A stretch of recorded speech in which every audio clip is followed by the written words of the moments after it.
Hello friends, ഇന്ന് വന്നിരിക്കുന്ന അതിഗംഭീരമായൊരു അപ്ഡേറ്റാണ്. ചിലപ്പോൾ ഒരുപക്ഷെ നമ്മൾ ഇന്ത്യൻ സിനിമയെ ഏറ്റവും കൂടുതൽ കാത്തിരിക്കുന്ന ഒരു അപ്ഡേറ്റും കൂടിയാണ്.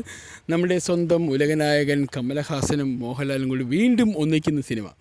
ഇപ്പോൾ അതിൻ്റെ ഒരു ചർച്ചയും കാര്യമൊക്കെ ആയി നടന്നുകൊണ്ടിരിക്കുകയാണ്. അതിൻ്റെ ഒരു ഭാഗമായിട്ട് ഇപ്പോൾ ഒരു സിനിമ വരുന്നുണ്ടെന്നൊരു സൂചന കിട്ടിയിട്ടുണ്ട്. എന്നിരുന്നാലും നമ്മുടെ ഈ ഒരു കമലഹാസനും മോഹൻലാലും കൂടി ഒരുമിച്ചപ്പോൾ കിട്ടിയൊരു വലിയൊരു ത്രില്ലർ മൂവിയുണ്ട്. 2009 ഇറങ്ങിയിട്ടുള്ളൊരു ഉന്നയിപ്പോൾ ഒരുവൻ പറഞ്ഞ സിനിമ.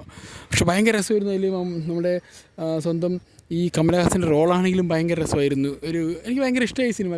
എനിക്ക് ഭയങ്കര ഒരു താല്പര്യപ്പെട്ട സിനിമയും കൂടിയാണ്. കാരണം കമലഹാസൻ ഒരു ആൻറ്റി ഒരു ഇതൊക്കെ ശരി എന്ന് വെച്ചാൽ ഒരു മറഞ്ഞു നിന്നുകൊണ്ട് കുറേ കാര്യങ്ങൾ ചെയ്തു പോലും. പക്ഷേ ഭയങ്കര ത്രില്ലിംഗ് ആയിരുന്നു. അതിൽ മോഹൻലാലിൻ്റെ റോളും നല്ല അടിപൊളിയായിരുന്നു. പക്ഷെ അന്ന് ആ സിനിമ ഇറങ്ങുമ്പോൾ ഭയങ്കരമായിട്ട് അതിന് ഹൈപ്പ് കൊടുത്തിട്ടുണ്ടായിരുന്നു. ഇതാ ഈ സിനിമ ഇങ്ങനെ ഒരു ക്യാമറയോ അങ്ങനെ കുറേ ടെക്നിക്കാലിറ്റി അതിൻ്റെ ബ്രില്യൻസ് വെച്ച് കാണിച്ചുകൊണ്ടാണ് ആ സിനിമ അന്ന് അതിൻ്റെ എന്താ പറയുക അതിനൊരുപാടും അഡ്വർടൈസ്മെൻറ്റ് ചെയ്ത്. കാരണം അത്രമാത്രം ബ്രില്യൻസ് ആയിരുന്നു അതിൻ്റെ ടെക്നിക്കാലിറ്റി എന്ന് പറഞ്ഞിട്ടായിരുന്നു. ഒരു പക്ഷേ ഇവർ വീണ്ടും ഒന്നിക്കുന്നു പറയുമ്പോൾ ചിലപ്പോൾ ആസ് എ പ്രേക്ഷകൻ, കാരണം ഈ ഒരു കാലഘട്ടത്തിൽ ഈ രണ്ടുപേരുടെയും പെർഫോമൻസ് നമുക്ക് നോക്കുകയാണെങ്കിൽ വളരെ വ്യത്യസ്തമാണ്. കാരണം മോഹൻലാലാണെങ്കിൽ വേറൊരു തലത്തിലേക്ക് അദ്ദേഹത്തിൻ്റെ അഭിനയ ശൈലികൾ മാറ്റിക്കൊണ്ടിരിക്കുന്നു. അതോടൊപ്പം തന്നെ കമലഹാസനാണ് അങ്ങനെ തന്നെ. അദ്ദേഹം പലതരത്തിൽ പല സിനിമകളും ചെയ്തൊരു ഇപ്പോൾ അദ്ദേഹത്തിന് എടുത്തു പറയാൻ പറ്റിയൊരു സിനിമ എന്ന് പറയുന്നത് അവസാനം ഇറങ്ങിയിട്ട് എനിക്കറിയത്തില്ല. കാരണം ഒരു കൽക്കി എന്ന മൂവി ഒഴികെ ബാക്കി ഇറങ്ങിയ മൂവി എല്ലാം അടവടലം പൊട്ടിക്കിടക്കുകയാണ്. അപ്പോൾ എന്തായാലും ഈ ഒരു സിനിമ വരുന്നതോടുകൂടി ചിലപ്പോൾ മോഹൻലാലും നമ്മുടെ കമലഹാസനും കൂടി ഒന്നിച്ചിട്ട് വീണ്ടും വരുമ്പോൾ ഒരു പ്രേക്ഷകർക്ക് കുറച്ചുകൂടി പ്രതീക്ഷ ഉണ്ടാവും. കാരണം മോഹൻലാൽ ഇപ്പോൾ അത്യാവശ്യം നല്ല രീതിയിൽ സിനിമകളൊക്കെയാണ് ഇപ്പോൾ ചൂസ് ചെയ്യുന്നത്. ഇടയിൽ കൂടെ പഴയ ഒരു ട്രാക്കിലേക്ക് വീണ്ടും പോകുന്നുണ്ട്. എന്നിരുന്നാലും നല്ലൊരു സിനിമകൾ വരുന്നുണ്ട്. കാരണം കുറേ കാലങ്ങൾക്ക് ശേഷമാണ് ചിലപ്പോൾ മോഹൻലാലിനെ ഒരു നല്ല രീതിയിൽ ഉപയോഗിക്കാൻ ഒരു ഡയറക്ടർ കഴിഞ്ഞു. ചിലപ്പോൾ അത് നമ്മുടെ തുടരുമെന്ന ഡയറക്ടർ തന്നെയാണ് തരുൺ മൂർത്തി. അതിനുശേഷം വരുന്നൊരു സിനിമയാണ് നമുക്ക്. കാരണം വീണ്ടും ഒരു മൂവി അദ്ദേഹമായിട്ട് വരുന്നുണ്ട്.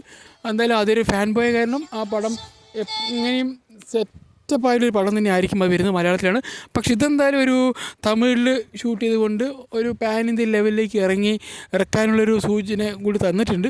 എന്നാലും ഈ ഒരു സൂചന വളരെ നല്ല രീതിയിലാവണം. കാരണം സൗത്ത് ഇന്ത്യയാണ് ഇപ്പോൾ മൊത്തം ഇന്ത്യൻ ഇൻഡസ്ട്രി ഭരിക്കുന്ന രീതിയിലേക്കുള്ളൊരു പ്രോംപ്റ്റ് കൂടി ഇപ്പോൾ നടന്നു പോയിരിക്കുന്നുണ്ട്. കാരണം ഒരു ദുരന്തം ഒഴികെ ബാക്കി ഒരു സിനിമ പോലും അവിടെ വിജയിച്ചതായിട്ട് എനിക്ക് ഓർമ്മയില്ല. കാരണം അത് അത്ര സിനിമകളൊന്നും അവിടെ വിജയിക്കുന്നില്ല. പല സിനിമകളും ഇപ്പോൾ ഏറ്റവും എന്താ പറയുക ചത്ത് കിടന്നൊരു സിനിമ ഇൻഡസ്ട്രിന് ഒന്ന് ചെറിയൊരു ജീവൻ കൊടുത്ത് ദുരന്തം എന്ന ഒരു സിനിമ കൊണ്ട് മാത്രമാണ്. ബാക്കി ഒരു സിനിമ വിജയിച്ചില്ല. ബാക്കിയെല്ലാം തന്നെ ഇവിടെ സൗത്തിൽ നിന്ന് പോകുന്ന മൂവീസൊക്കെ വെച്ചിട്ടാണ് അവരവിടെ ഓടിച്ചുകൊണ്ടിരിക്കുന്നത്. എന്തായാലും എന്തെങ്കിലും ആവട്ടെ. എന്തായാലും നമ്മളൊരു പാൻ ഇന്ത്യൻ ബേസിലേക്ക് ഒരു മൂവിയും കൂടി വരാൻ പോവുകയാണ്. എന്തായാലും അത് നല്ല കാര്യം തന്നെയാണ്. മോഹൻലാലും കമലഹാസൻ എന്ന് പറയുമ്പോൾ രണ്ടും അതുല്യ പ്രതിഭകൾ. ഒരുപാട് സൗത്ത് ഇന്ത്യയിലെ മികച്ച നല്ല ആക്ടേഴ്സ് ഉണ്ടെങ്കിലും അതിൽ രണ്ട് പ്രതിഭകൾ എടുത്തു പറയുന്നത് ഇപ്പോൾ മമ്മൂട്ടിയൊക്കെ ആണെങ്കിലും അദ്ദേഹത്തിൻ്റെ അതിൽ ഇൻ്റർനാഷണൽ ഹീറോയപ്പോൾ അതുപോലെ ഇപ്പോൾ സഞ്ജു സാംസൺ എങ്ങനെയാണോ ഒരു ഇൻ്റർനാഷണൽ ഹീറോ ആയത്, അതുപോലെ തന്നെയാണ് ഇപ്പോൾ മമ്മൂട്ടിയുടെ കാര്യം. മമ്മൂട്ടി ഒരു ഇൻ്റർനാഷണൽ ഹീറോ ആണ്. വ്യത്യസ്ത ഫീൽഡിൽ മാത്രമേ ഉള്ളൂ. അതുപോലെ തന്നെ ഇപ്പോൾ എന്തായാലും ഈ ഒരു രണ്ടുപേരും ഇപ്പോൾ ഉലകനായകൻ കമലഹാസൻ എന്ന് പറഞ്ഞ വ്യക്തിയും നമ്മുടെ മോഹൻലാൽ എന്ന വ്യക്തിയും കൂടി ഒന്നിച്ച് നല്ലൊരു സിനിമയുടെ ഭാഗമായി വരികയും നല്ലൊരു ചെറിയൊരു രീതിയിൽ ക്ലച്ച് പിടിക്കുകയും കൂടി ചെയ്ത ഈ സിനിമ ചിലപ്പോൾ നമ്മുടെ കയ്യിൽ കിട്ടാതെ പോകും. അത്രമാത്രം ഒരു ഫാൻ ബേസ് ഉള്ള രണ്ട് കൂട്ടരാണ് ഒരു സൗത്ത് ഇന്ത്യയിൽ. അപ്പോൾ എന്തായാലും അതൊക്കെ തന്നെ നല്ലൊരു ഘടകമായി മാറട്ടെ ഈ സിനിമയ്ക്ക്. കാരണം കമലഹാസൻ നിർമ്മിക്കുന്നതാണ് പറയുന്നത്. കമലഹാസൻ നിർമ്മിക്കുകയാണെങ്കിലും അദ്ദേഹം ചെറിയ റോൾ ചെയ്യാതിരിക്കാൻ വഴിയില്ല. കാരണം ഇവർ വരട്ടെ. കമലഹാസൻ നിർമ്മിച്ചുകൊണ്ട് സിനിമ വരുന്നത് നല്ലത് തന്നെയാണ്. അതിൽ ചെറിയ റോൾ ചെയ്യുന്നത് അതിനേക്കാളും നല്ലൊരു കാര്യമായിരിക്കും. കാരണം ഒരു ആസ് എ പ്രേക്ഷകൻ എന്ന നിലയിൽ ഞങ്ങൾക്കും കൂടി അല്ലേ കാണാനൊക്കെ ഒരുപാട് ആഗ്രഹമുണ്ട്. 2009 ശേഷം വീണ്ടും ഈ രണ്ട് പ്രതിഭകൾ ഒന്നിക്കുന്നു എന്ന് പറയുമ്പോൾ തന്നെ അത് അതിമനോഹരമായൊരു കാഴ്ചയ്ക്ക് നമുക്കൊരു കാഴ്ച കാണാൻ, ഇല്ലെങ്കിൽ ആ ഒരു സ്ക്രീനിൽ ഈ രണ്ട് പ്രതിഭകളുടെയും നല്ല അമാനുഷികമായിട്ടുള്ള ഒരു പെർഫോമൻസ് നമുക്ക് കാണാൻ സാധിക്കും. അപ്പോൾ അതൊക്കെ തന്നെയാണ് ആസ് എ പ്രേക്ഷക നിലയിൽ ഞാൻ ആഗ്രഹിക്കുന്നത്. അതൊക്കെ തന്നെയായിരിക്കും നിങ്ങളും ആഗ്രഹിക്കുന്നത്. കാരണം നമ്മൾക്കിപ്പോൾ ഫാനൊന്നുമല്ലല്ലോ, ഫാൻ ബേസ് അല്ല. ഒരു നല്ല സിനിമയുടെ ഭാഗം ആരെങ്കിലും ആവുന്നുണ്ടെങ്കിൽ അതാവുക. ആ നല്ല സിനിമ നമുക്ക് കാണാനുള്ളൊരു അവസരം കിട്ടുക. കാരണം ഈ ഒരു കാലഘട്ടത്തിൽ ഇപ്പോൾ കാണാൻ പറ്റിയൊരു നല്ല സിനിമ നമുക്ക് കാഴ്ച വയ്ക്കുകയാണെങ്കിൽ നമ്മൾ കാണുന്നതായിരിക്കും. അതിൽ യാതൊരുവിധ പ്രശ്നവും ഉണ്ടാവില്ല. ഏത് നായകനായാലും ഏത് പ്രൊഡ്യൂസറായാലും ഏതുതരം സിനിമയായാലും നമ്മൾ കാണും. അതിലൊരു പുതുമയുണ്ടെങ്കിൽ എല്ലാ പ്രേക്ഷകരും അതിൽ ചാടി എന്താ പറയുക കുടുംബത്തോട് പോയി കാണുന്നൊരു കാഴ്ചപ്പാട് ഈ ലോകത്തുണ്ട്. അപ്പോൾ എന്തായാലും നല്ല സിനിമയാണെങ്കിൽ ആർക്കും കയറി കാണാം. അപ്പോൾ എന്തായാലും മോഹൻലാൽ മോഹൻലാലിനെ വെച്ച് നായകവേഷം വെച്ചിട്ടാണ് ചെയ്യിപ്പിക്കുന്നത്. എന്തായാലും നിർമ്മിക്കട്ടെ. എന്തായാലും ഇപ്പോൾ കുറച്ചായിട്ട് ഇപ്പോൾ കമലഹാസൻ നിർമ്മാണത്തിൽ അദ്ദേഹം കുറച്ച് കോൺസെൻട്രേറ്റ് ചെയ്യുന്നുണ്ട്.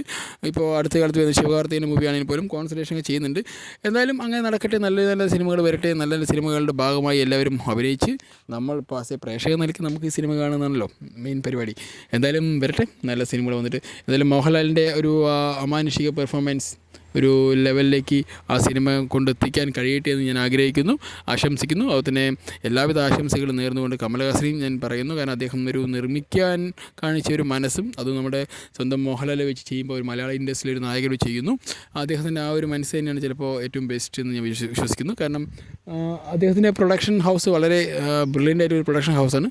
അദ്ദേഹത്തിൻ്റെ പ്രൊഡക്ഷൻ ഹൗസ് അങ്ങനെ ഇപ്പോൾ മൂവിയിൽ നിന്ന് എടുത്ത് അങ്ങനെ ആളെ പറ്റിക്കുന്നൊരു പരിപാടി അല്ലാത്തത് കൊണ്ടും നമുക്കൊരു കുറച്ചൊരു പ്രോമിസിങ് ആണെന്ന് തോന്നുന്നു. എന്തായാലും സിനിമ വരട്ടെ. സിനിമ വന്ന് നമ്മളെല്ലാവരും കാണുന്നതായിരിക്കും.